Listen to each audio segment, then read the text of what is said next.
Mana bu narsalar o'rganish uchun professorning oldida 2 yil 3 yil yurganman kamida. Bu antidepressant, ya zamonaviy antidepressantlar, zamonaviy dori vositalarini qo'llashni o'zi bo'lmaydi, hazil emas. O'sha siz aytgan, siz yomonlagan hamma nojo'ya ta'sirlarni ko'rib, o'rganib chiqib, to'g'rilab, ha, shunaqa narsasi bor ekan deb o'sha narsalarni to'g'rilab berganmiz.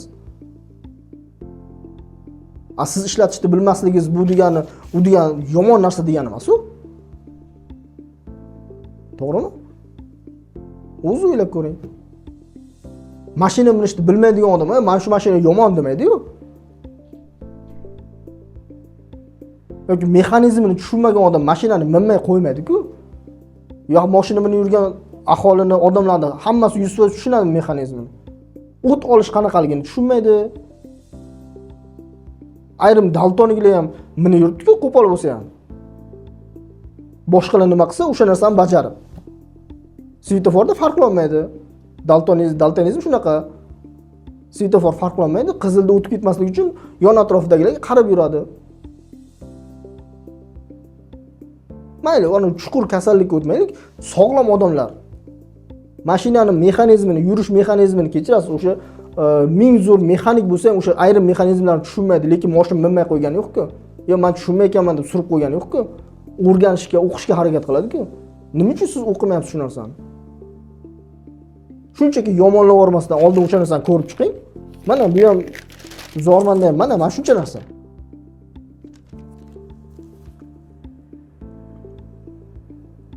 Yana qaytarib aytaman, hurmatli hamkasblar, ham iltimos, ham talab.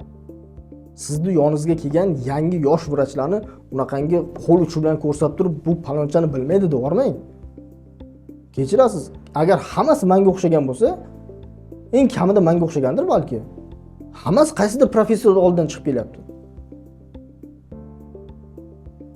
Siz o'tlab yurgan o'tloqda u hali tushgani yo'q o'tloqqa. U professorning oldida yuribdi, siz u dehqonga o'xshab turib nima aralab yuribsiz?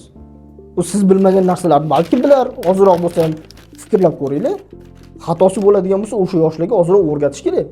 Yo, bilmaydi deb chetga surib yuboradigan bo'lsak, bilmaydi deb turib itarib ko'ksidan itarib qo'yadigan bo'lsak, nima qiladi? Majbur bo'ladi. Ular ham qaysidir Yevropa mamlakatlariga til o'rganib turib, boshqa joyga, boshqa bizning mamlakatimizdagi bizning xalqimizga emas, o'sha o'zini bilimini, o'zini narsasini boshqa davlatdagi fuqarolarga berishga majbur bo'ladi.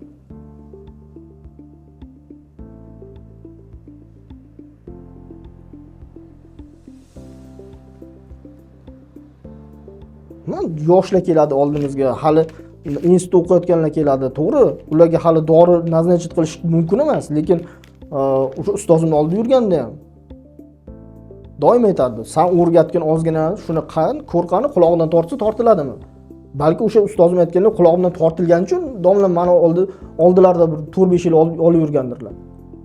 Nimalardir o'rgatgandirlar. Ha, mana bilmaydi, ha yosh, unaqa, bunaqa deb surib qo'yadigan bo'lsak, ertaga kechirasiz. To'g'ri, men hozir 35 ga kirdim. Siz balki o'sha narsa 50 ga kirgandirsiz.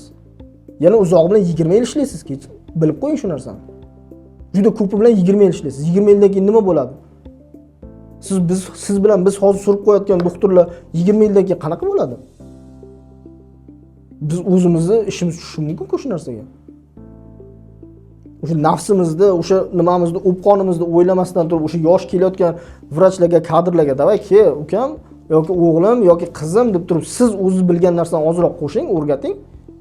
Siz praktikangizda bo'layotgan narsalar qo'shib bering. Qani o'sha narsa, o'sha inson yomon bo'lar ekanmi? Qani o'sha vrach sizdan xafa bo'lib ketar ekanmi?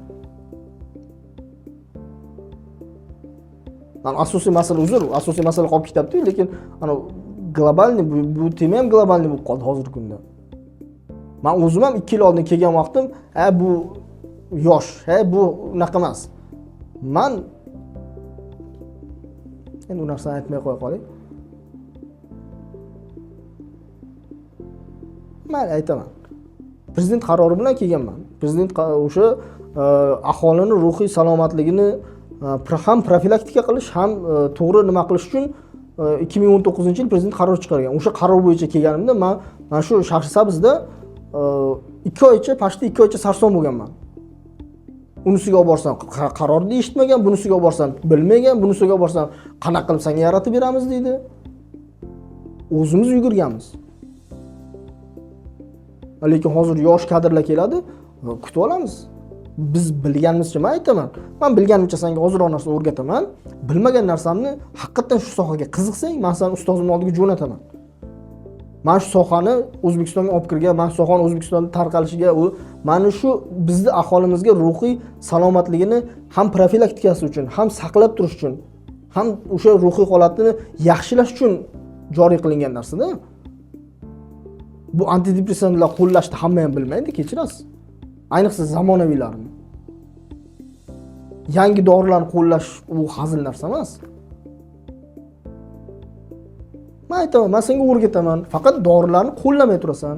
Qachonki vrach bo'lasan, o'shandagina qo'llashing mumkin. O'shanda ham professordan to'liq oldilaridan o'tganingdan keyin, o'rganganingdan keyin men ko'p narsa bilaman deya olmayman.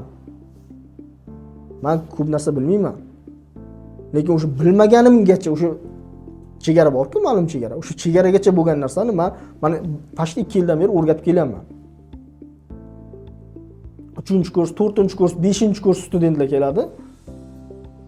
Siz bilan ozroq kasal ko'raylik, siz bilan ozroq nima ishlaylik, siz psixoterapiya qilar ekansiz, siz bilan ozroq o'sha maylimi psixoterapiyasiga kirib tursak, men ham bemorlardan so'rayman, bemor rozi bo'lsa, bittasini kirgizaman. O'shanda ham iltimos qilaman, ham talab qo'yaman, o'rtada psixoterapiyada bo'layotgan ma'lumotlar hech qayerga chiqib ketmasligi shart. Chunki u bemorning siri. U bemorning sirini men olyapmanmi, u menda qoladi u. Qachonki o'zi birovga aytmaguncha hech kimga chiqmaydi. 3-shaxs qo'shdim, 3-shaxs qo'shgan vaqtim men unga ham tayinlayman. Sen hech qayerda muhokama qilishga haqqing yo'q. Birovga aytishga haqqing yo'q. Agar aytadigan bo'lsang, даже seni javobgarlikka ham tortishimiz mumkin. Shunaqangi qilib biz kimgadir o'rgatmasak, shunaqa qilib kimgadir o'sha olgan bilimlarimizni tushuntirmasak, qanaqa qilib o'rgatamiz? Ayting qani, hamkasbim.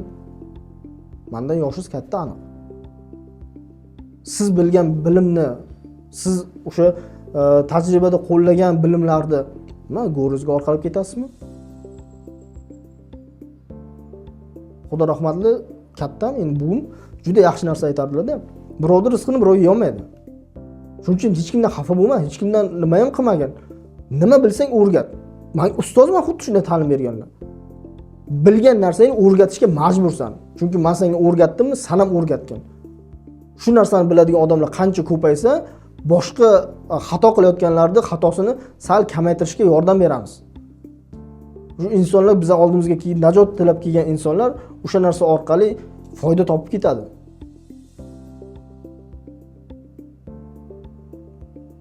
Keling, akammisiz, opammisiz, ustozimsiz, sizni mendan yoshingiz katta ancha. Birgalikda o'rgataylik. Birgalikda o'rganaylik. Bilmayotgan bo'lsangiz, o'sha boring professorlarning oldiga.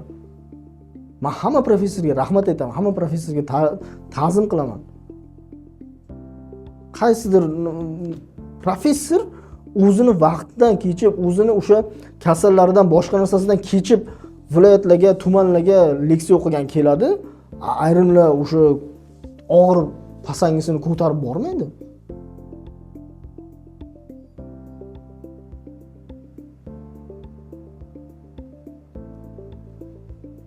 Mana bu zamonaviy dorilarni, antidepressantlarni qo'llashni, misol uchun 70-80% ustozimiz Arifboy Ibodullayevdan o'rgangan bo'lsam, qolganlarini o'zimning tajribamdan, yana qolganlarini o'sha leksiyalardan, professor Magzumovadan, Shahzodayevdan o'rganganman. Ular praktikada o'sha o'zlaridan sinab ko'rganliklarini, o'sha qaysidir dozani, qaysidir jihatdan qanchadir miqdorda qo'llash mumkinligigacha aytganlar. Ham praktikalaridan, ham islaydigan o'sha ilmiy izlanishlaridan aytib berganlar. Bu osmondan olib turib o'zim xohlagan uchun qilib qo'ymayman. Hamma vrach ham shunaqa. Shuning uchun hurmatli ustozlar, hurmatli hamkasblar, iltimos, birovni yomonlamasdan yordam beraylik. Menga o'xshagan yoshlarga yordam bering, iltimos. Men hech qachon xafa bo'lmayman. Hech qachon meni unaqangi past ko'rdi demayman. Telefon qiling, ayting, o'sha joyda xato qilsan, sen mana shu diagnozni noto'g'ri qo'ygansan. Sen mana shu joyda umuman noto'g'ri ish qilibsan, o'sha narsani to'g'rilagin, ertaga yana boshqa nimanga, bemoringga shu xatoni yo'l qo'ymagin deng. Bajondir qabul qilaman. Bajondir, mana hozir o'zlarim o'rganib chiqqanimda ertalabdan beri tizda yuribman. Ertalabdan beri 2-3 ta aptekaga kirdim. Qani o'sha Tedamet Forte, qani o'sha palonchi dorisi, qani unisi dorisi, qani bunisi dorisi, qani men o'zim bergan dorilarim qayerda xato qilgan ekanman? Hammasini ko'rib chiqdim. Shu narsaga amin bo'ldim. Kechirasizlar, endi nafs ustunlik kelib qolibdi-da.